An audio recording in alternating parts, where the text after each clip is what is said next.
Ever since I started my journey into photography, I realized really quickly that I'm going to need a raw editing software. Now, originally I only had Affinity Photo, and I would soon notice that that wasn't going to cut it.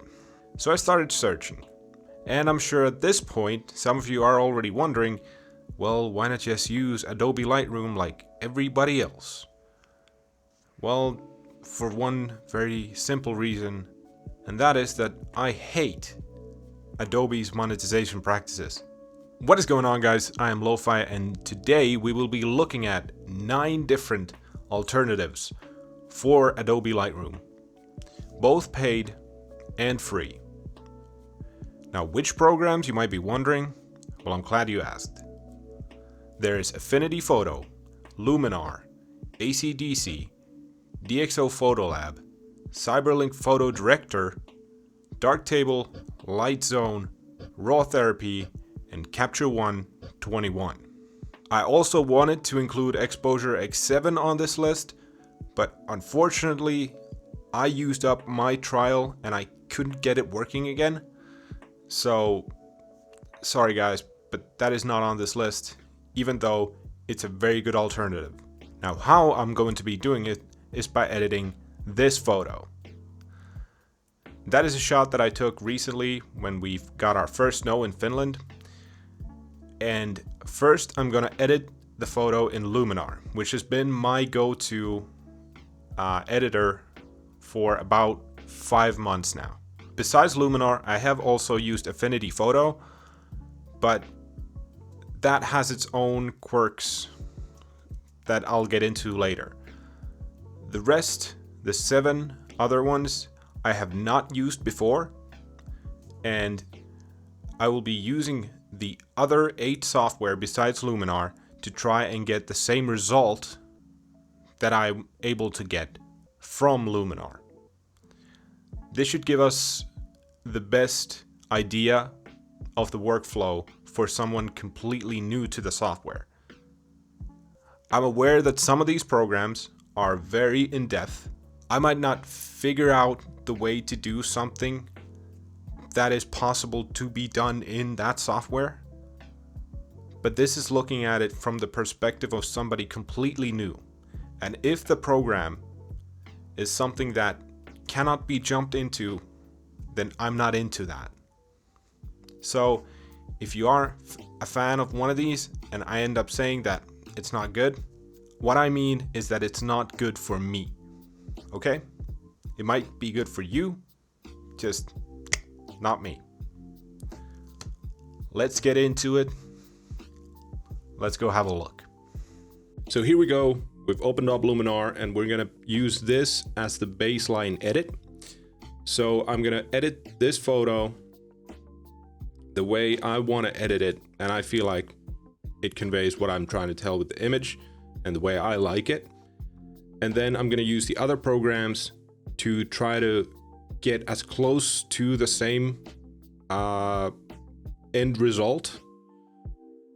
And I'm also gonna try to use, if a program has like special features or like machine learning done for that specific program, then I'm gonna try to use that and see how that changes the outcome, if you know what I mean.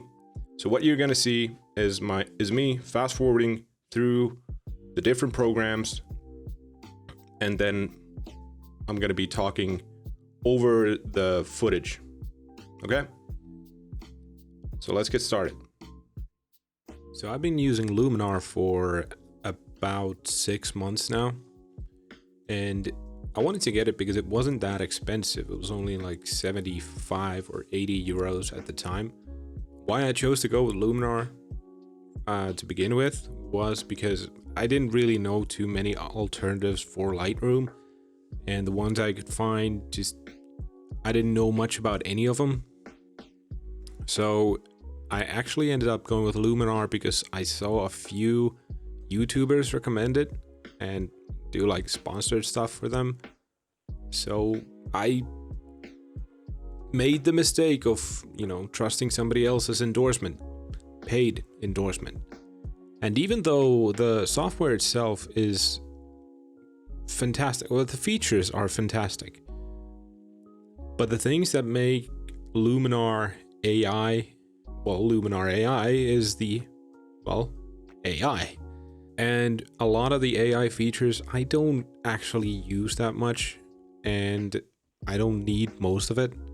But even though the features are very extensive and very good, in my opinion, for the price, the problems arise with how the software works, because it is extremely laggy.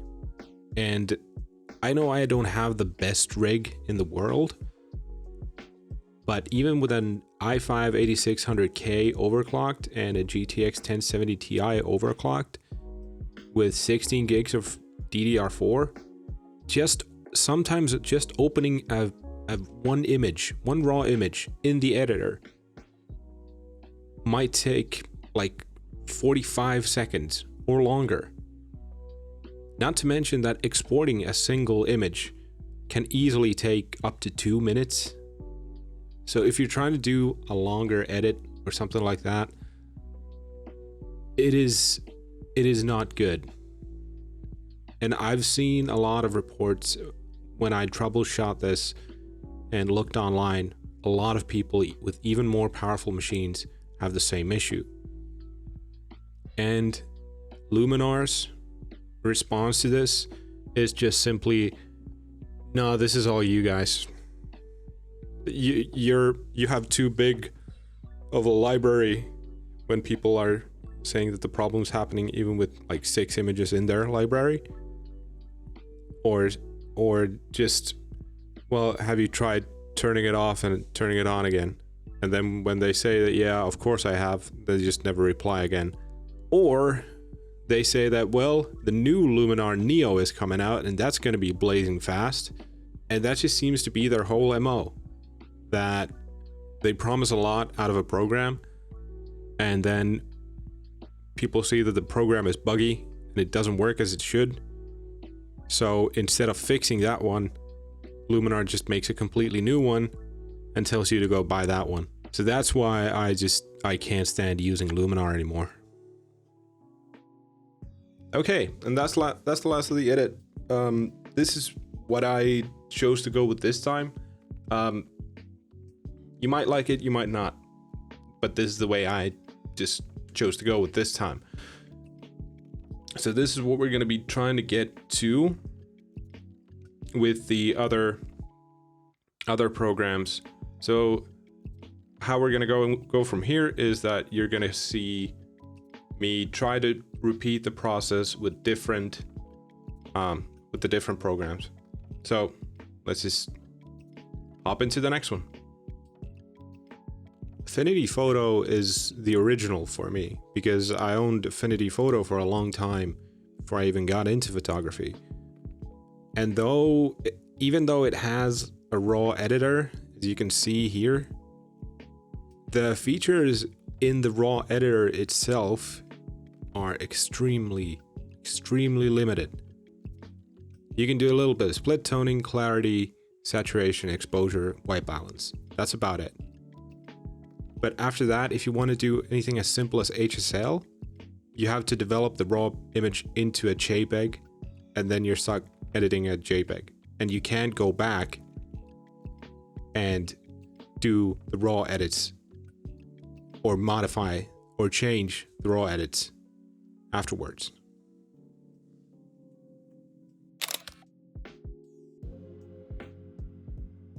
Cyberlink PhotoDirector was the first one out of the bunch, and it was completely new to me.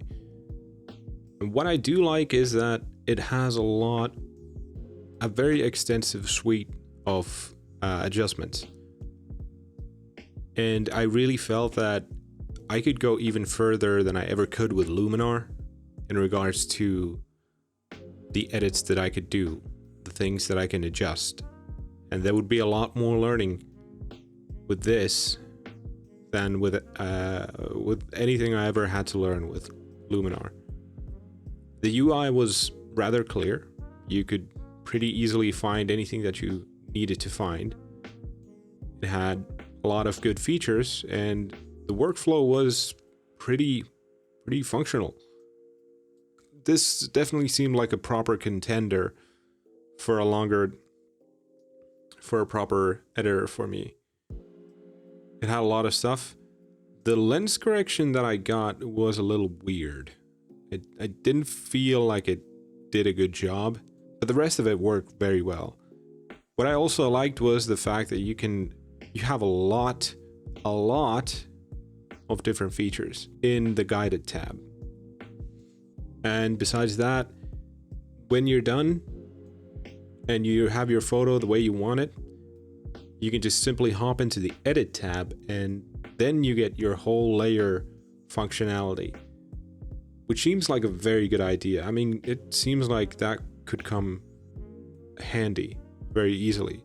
Though if I do need to do some sort of layer editing on my photo, then I usually do that in Affinity. I don't feel like I need my raw editor to do that as well.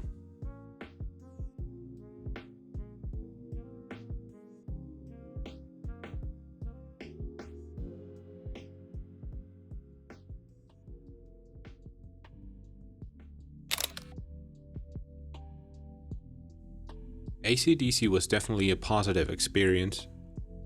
The UI did look a little bit cluttered when you first looked at it, but once you started looking into what's in it, you could easily see what the function of everything was. Things and adjustments you wanted to find were very easy to find, and just being able to make a mask, whether it's a brush, linear, or a radial mask, just from within each of the functions, with just a simple click of a button, was just fantastic. I didn't really use masks in this edit, but if I had, I at least know that I wouldn't have had any sort of problem doing that in ACDC. The image was not the best out of the lot, but that's down to me, not really the software itself. And I can confidently say that I would have gotten a better result with the software if I had spent more time with it. All in all, functions were all there. A lot of stuff that I didn't use even half of the stuff. Functionality just definitely there. And not a bad option, I'd say.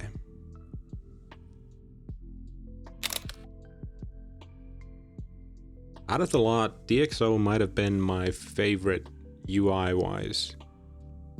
I mean, everything seemed pretty clear, and the automatic features were explained. I mean, the machine learning features were pretty well explained with photos, but I'm not entirely sure how well they ended up working.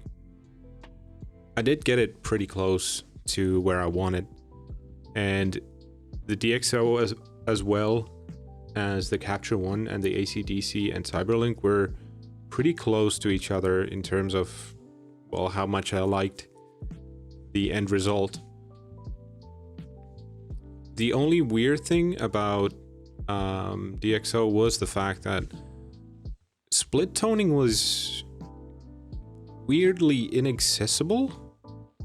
I mean, I just couldn't click the button. I don't know if there was a feature or something that was missing, or I hadn't clicked on or something, but I just couldn't click split toning, even though the button was there.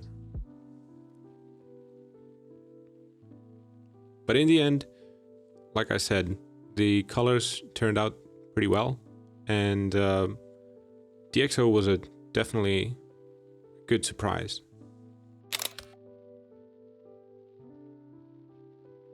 Out of all of the programs that I tried, I had heard most about CaptureOne. It seemed to be the somewhat go-to for some professionals. I know a few photographers, and they all were talking about CaptureOne being a possibility for their future edits. And the UI was rather clear. It wasn't my favorite, but it was rather clear. And in the end, it was pretty easy and quick to use. Features were there, and I didn't have to think too hard on how I could achieve what I wanted to achieve. Also, it was one of the faster edits because it was easy to use.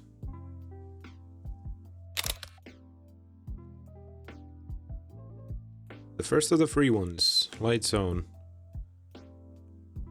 The UI was somewhat clear, but it was very confusing.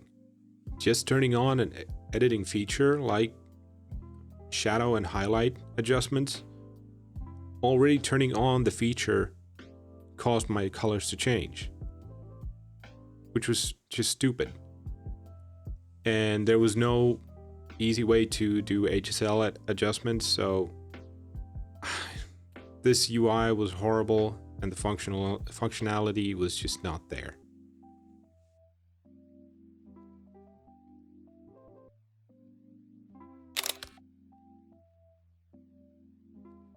Out of all of the three free ones, Darktable was definitely my favorite.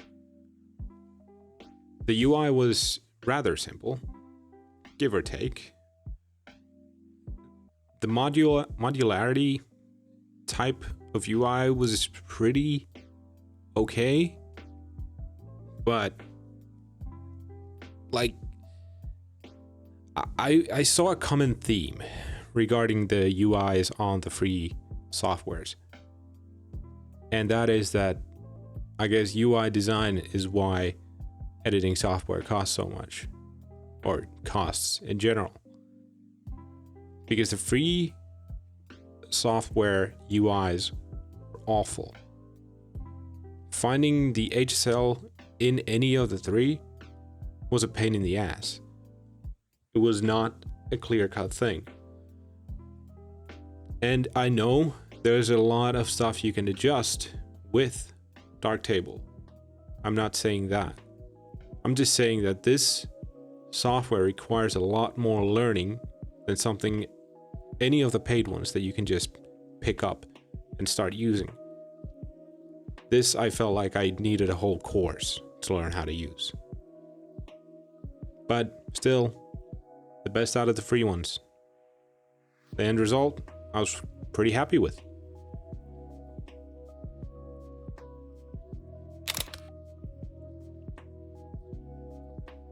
And then finally, raw therapy.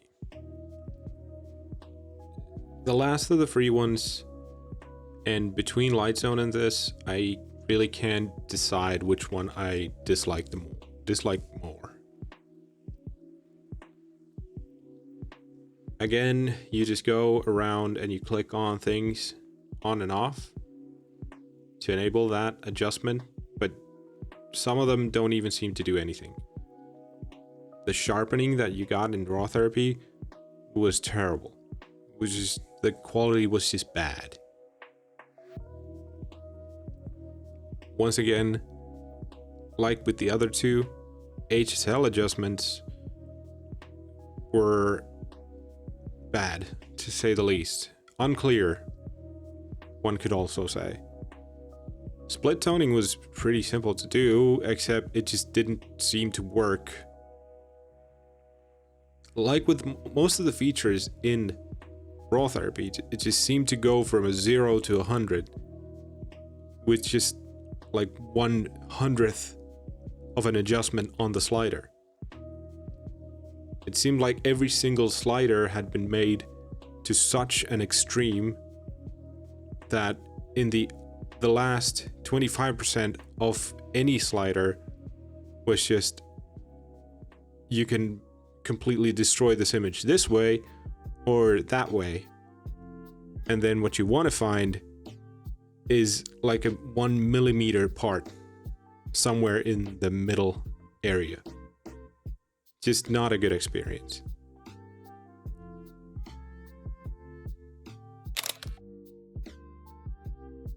So there we go. That is every single one of them edited, and you heard me say my piece about every single software.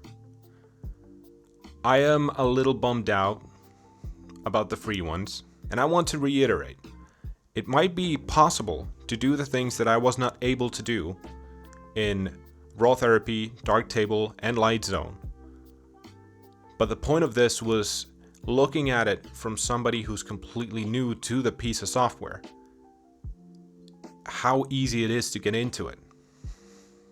Personally, I was just not able to get into it with 2 out of 3. Darktable was the best out of 3, and I didn't like that one too much either. Out of the paid ones, I'm pretty torn. I cannot exactly decide which one I like the most. CaptureOne was very easy to get into and very fluent. DxO had a lot of good features. Cyberlink was definitely a contender. The one that was not in the list, Exposure, when I did my trial, I really liked that one as well. So I kind of got nowhere with this. At least I know that I won't like using any of the free ones, and I am able to cut out a few of them, and I am able to cut out a few of the paid ones as well. But from the ones that are left, which would be CaptureOne and Cyberlink and Exposure, I really don't know. So far, I've been really interested in getting Exposure because the updates in X7 seem really interesting, and I know it's a very weird resolution to a video where I compare 9 different pieces of software and wind up with the one software not in the video, but it is what it is. So my goal with this video was to get you guys to see if you're in the same boat as me. You got to see how the workflow goes in all of these pieces of software. Not just like a fast cut trailer, but how an image actually got edited and how you can navigate the stuff in the software. So if you guys did find this video at all helpful, a like to the video and a comment below would be really, really appreciated. And a sub to the channel would be just amazing if you want to support me. Thank you guys so much for watching. Hope you found this helpful. I'll see you guys next time. Peace.